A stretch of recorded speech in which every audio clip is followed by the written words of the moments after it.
अस्सलाम वालेकुम स्टूडेंट्स, सुनाए क्या हाल। अच्छा स्टूडेंट, हमने ई कैट और एम कैट का पेपर स्टार्ट किया था, तो आज उसका दूसरा पार्ट है। तो चलिए हम उसको शुरू करते हैं। मेरा नाम जाहिद इमरान और आपका ये चैनल फिजिक्स एकेडमी। तो आज स्टूडेंट हम जिन क्वेश्चन के ऊपर बात करेंगे, पहले हमने 4 क्वेश्चन को डिटेल से देखा था, पीछे वीडियो मौजूद है। आज हम 5वें क्वेश्चन के ऊपर को हम डिटेल से देखेंगे कि कैसे हम उसको सोल्व कर सकते हैं। तो उसका जो स्टेटमेंट है स्टूडेंट,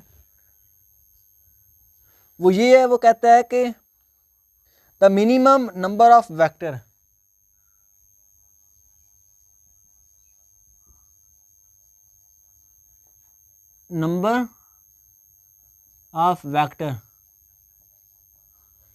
क्या करें उनको,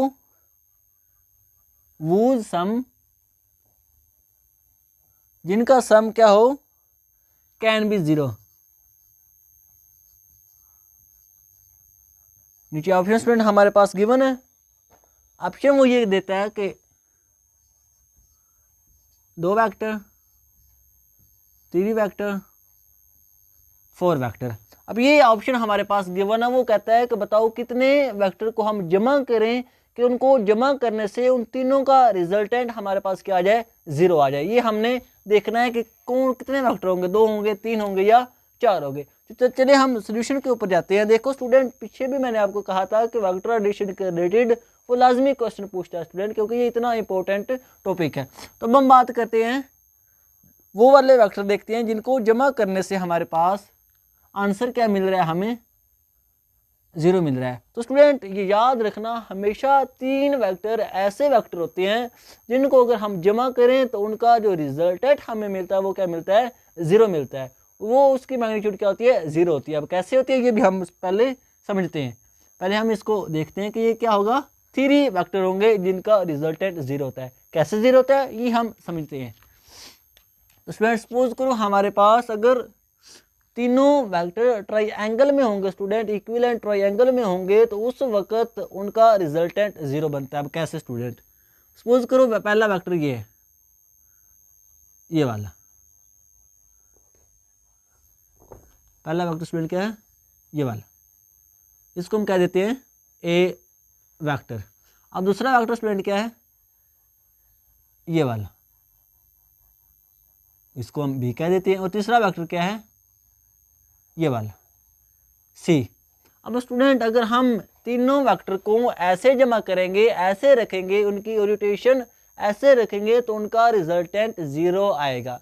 कैसे आएगा स्टूडेंट, पहले हम देखते हैं ए और बी के रिजल्टेंट को, ए और बी के सम को। तो हमने कहा था कि जब भी हम 2 वेक्टर को जमा करते हैं तो कैसे जमा करते हैं, पहले वेक्टर के टेल से हम उस जो रिजल्टेंट वेक्टर था उसको स्टार्ट करते और दूसरे वेक्टर की हेड तक वो वाला जो वेक्टर है रिजल्टेंट वो जाता है। अब क्या होगा इसके हमारे पास, अब होगा ये कि जो रिजल्टेंट वेक्टर होगा स्टूडेंट वो ये बनेगा। ये पहले वेक्टर की टेल है, ये दूसरे वेक्टर का हेड है। तो जो रिजल्टेंट वेक्टर बन रहा है वो स्टूडेंट क्या होगा, इस डायरेक्शन में होगा, ऐसे, बिल्कुल ऐसे। ये हमारे पास क्या है, रिजल्टेंट वेक्टर है। और देखो जो सी वेक्टर है, जो तीसरा वेक्टर है, वो बिल्कुल इसकी अपोजिट डायरेक्शन में है। और क्या इस मैग्नीट्यूड है, दोनों के मैग्नीट्यूड इक्वल है, लेकिन आपस में 180 के फेज के डिफरेंस के ऊपर है, आपस में एंटी पैरेलल है, अपोजिट डायरेक्शन में। तो जब भी 2 वेक्टर के दरमियान एंगल 180 का होगा और उनकी मैग्नीट्यूड इक्वल होगी, तो उनका जो रिजल्टेंट आता है स्टूडेंट वो हमारे पास 0 आता है। तो अगर हम इनका रिजल्टेंट देखेंगे, अगर हम इनका रिजल्टेंट देखते हैं तो वो क्या बनेगा, इसको हम सपोज करो प्राइम कह देते हैं, जो कि ए और बी का रिजल्टेंट है। और ये हमारे पास क्या होगा, ओवरऑल रिजल्टेंट होगा, जो कि तीनों के सम के बाद आएगा। तो क्या होगा, ये हम क्या देते हैं आर वेक्टर और माइनस सी वेक्टर, क्योंकि आर वेक्टर इस डायरेक्शन में है, सी इस डायरेक्शन में है। दोनों की जो डायरेक्शन है वो एंटी पैरेलल डायरेक्शन में, अपोजिट डायरेक्शन में, इसलिए हमने नेगेटिव का साइन लगाया। और मैग्नीट्यूड आपस में इक्वल है, तो इनका रिजल्टेंट क्या आ जाएगा, 0 आ जाएगा। तो यहाँ से क्या पता चला कि 3 ऐसे वेक्टर होते हैं जिनको हम जमा करें तो उनका रिजल्टेंट क्या आता है, 0 आता है। अब हम बात करते हैं छठे एमसीक्यूज की, जिसकी स्टेटमेंट हमारे पास ये है। वो ये कह रहा है, ये भी स्टूडेंट बहुत इंटरेस्टिंग है। वो कहता है बताओ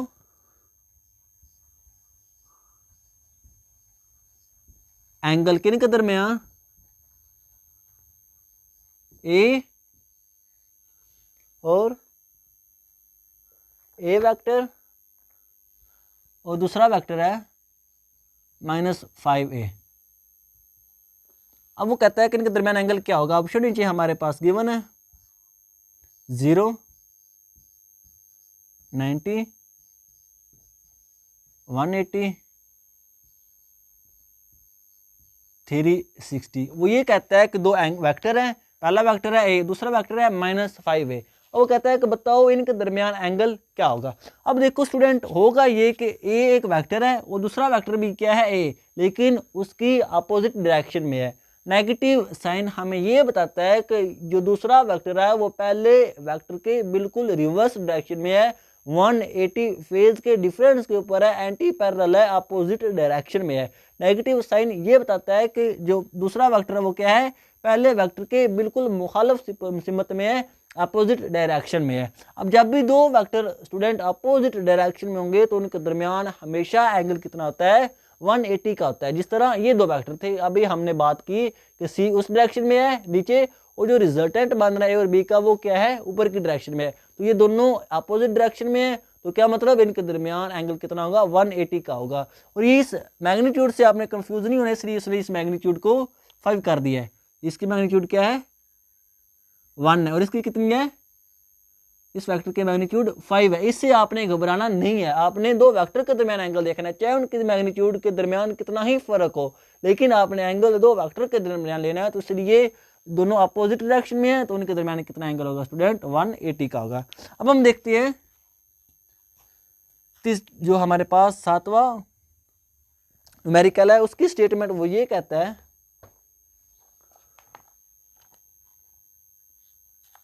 स्टूडेंट कुछ फिर इजी एमसीक्यूज भी होते हैं, कुछ जो हमारे पास है वो मुश्किल भी होते हैं, कुछ जो है वो फौरन हल हो जाते हैं, और कुछ जो है वो हमारे पास उनके ऊपर काफ़ी टाइम लगता है। तो वो कहता है कि एक फोर्स है जिसकी मैग्नीट्यूड क्या है,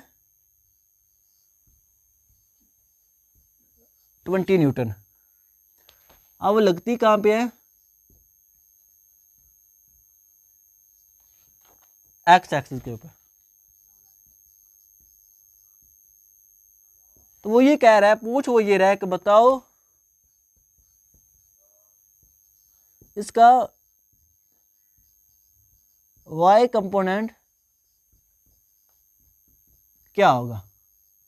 वो ये कह रहा है कि एक फोर्स है जिसकी मैग्नीट्यूड 20 न्यूटन है, उसकी मैग्नीट्यूड 20 न्यूटन है, और कहाँ पे लग रही है, उसकी डायरेक्शन कहाँ पे है, एक्स एक्सिस की डायरेक्शन में है।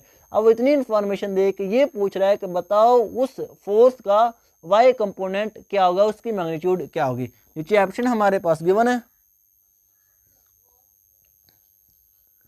20 न्यूटन, 40 न्यूटन या 0 न्यूटन। अब हमने देखना है कि क्या इसका आंसर होगा। तो स्टूडेंट उसने हमें बता दिया है कि जो हमारे पास फोर्स है वो किस डायरेक्शन में है, वो एक्स एक्सिस में है, वो एक्स की डायरेक्शन में है। तो अगर हम इधर ड्रा करें,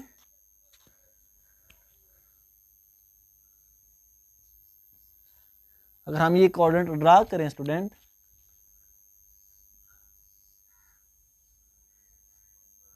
ये एक्स होता है और ये क्या होगा, वाई होगा।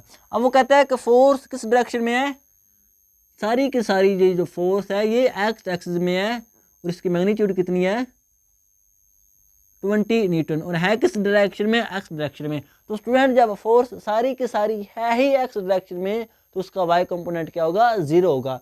हमेशा किसी भी वेक्टर का एक्स और वाई कंपोनेंट उस वक्त बनते हैं जब वो वाला वेक्टर एक्स एक्सिस के साथ हमेशा कोई ना कोई एंगल बनाए। जब भी कोई वेक्टर एक्स एक्सिस के साथ कुछ ना कुछ एंगल बनाएगा तो उस वक्त उसके हिस्से होते हैं एक्स और वाई में। अगर एक वेक्टर सारे का सारा एक्स में है, वो एक्स के साथ एंगल ही नहीं बना रहा, तो उस वक्त उसका वाई कंपोनेंट क्या होगा, 0 होगा। तो ये आपने बात आप हमेशा याद रखनी है कि जो रिजल्टेंट वेक्टर होता है उसके जो कंपोनेंट होते हैं वो उसी वक्त बनते हैं जब वो एक्स के साथ कुछ ना कुछ एंगल बनाए। अब देखते हैं हम 8वें न्यूमेरिकल को।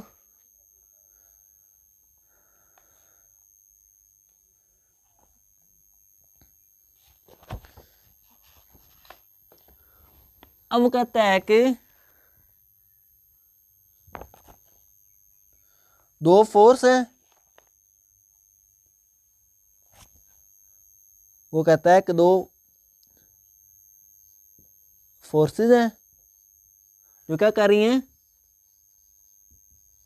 एक्ट कर रही हैं किसके ऊपर, ऑब्जेक्ट के ऊपर। दो फोर्सेस जो इकट्ठी किसी भी ऑब्जेक्ट के ऊपर लग रही हैं। अब आगे वो क्या कहता है, वो कहता है कि इनके रिजल्टेंट की जो मैग्नीट्यूड है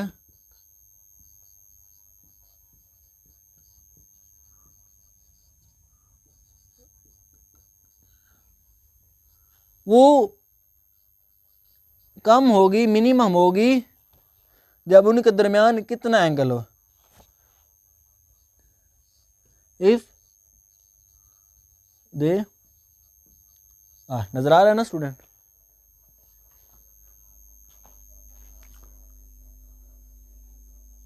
आ रहा है। अब वो कहता है कि दो फोर्सेज हैं जो कि लग रही हैं किसी भी ऑब्जेक्ट के ऊपर। अब वो कहता है दोनों फोर्सेज इकट्ठी लग रही हैं। जब भी दोनों फोर्सेज इकट्ठी लगेंगी तो वो कहता है कि उनकी वजह से कोई ना कोई रिजल्टेंट तो मिलेगा ना उस ऑब्जेक्ट के ऊपर। वो कहता है कि उसका जो रिजल्टेंट है उसकी मैग्नीट्यूड मिनिमम कब होगी। अगर वो नीचे उसने ऑप्शन गिवन दिए हैं, वो कहता है, वो ये कह रहा है कि जब दोनों वेक्टर पैरेलल डायरेक्शन में हो,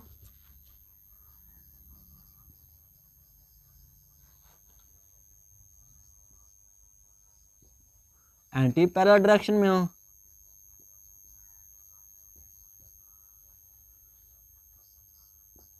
परपेंडिकुलर डायरेक्शन में हो, या इनमें से कोई भी नहीं। अब वो कहता है क्या है कि दो वेक्टर हैं जो कि किसी भी ऑब्जेक्ट के ऊपर इकट्ठे लग रहे हैं। अब उन दोनों वेक्टर का जो रिजल्टेंट होगा उसकी मैग्नीट्यूड मिनिमम कब होगी। तो अभी स्टूडेंट हमने बात की कि मिनिमम मैग्नीट्यूड या जीरो मैग्नीट्यूड उसी वक्त होती है जब भी दो वेक्टर जो कि जिनकी मैग्नीट्यूड इक्वल हो और वो आपस में अपोजिट डायरेक्शन में हो, मुखालिफ सिमत में हो, 180 फेज के डिफरेंस के ऊपर हो, या सिंपली हम कह सकते हैं कि वो एंटी पैरेलल डायरेक्शन में हो। अगर पैरेलल तो उनके दरमियान एंगल कितना होता है, जीरो का होता है। लेकिन अगर एंटी पैरेलल की बात करें तो उनके दरमियान एंगल कितना हो जाता है, 180 का हो जाता है। तो जब भी दो वेक्टर के दरमियान 180 का एंगल होगा तो उनका जो रिजल्टेंट होगा उसकी मैग्नीट्यूड क्या होगी, वो जीरो होगी, उसकी मैग्नीट्यूड मिनिमम होगी। तो यहाँ से क्या पता चला कि क्या ऑप्शन होगा, बी ऑप्शन होगा। जब भी दो वेक्टर एंटी पैरेलल डायरेक्शन में होते हैं तो उनका जो रिजल्टेंट होता है उनकी मैग्नीट्यूड क्या होगी, मिनिमम होगी। तो ये था स्टूडेंट हमारे पास दूसरा पार्ट। इंशाल्लाह अब नेक्स्ट वीडियो में हम तीसरे पार्ट के ऊपर बात करेंगे, जिसमें हम यहाँ से जो नेक्स्ट MCQs है उनके ऊपर बात करेंगे। तो आज के लिए इतना ही, इंशाल्लाह मिलेंगे अगली वीडियो में। ओके, अल्लाह हाफिज़।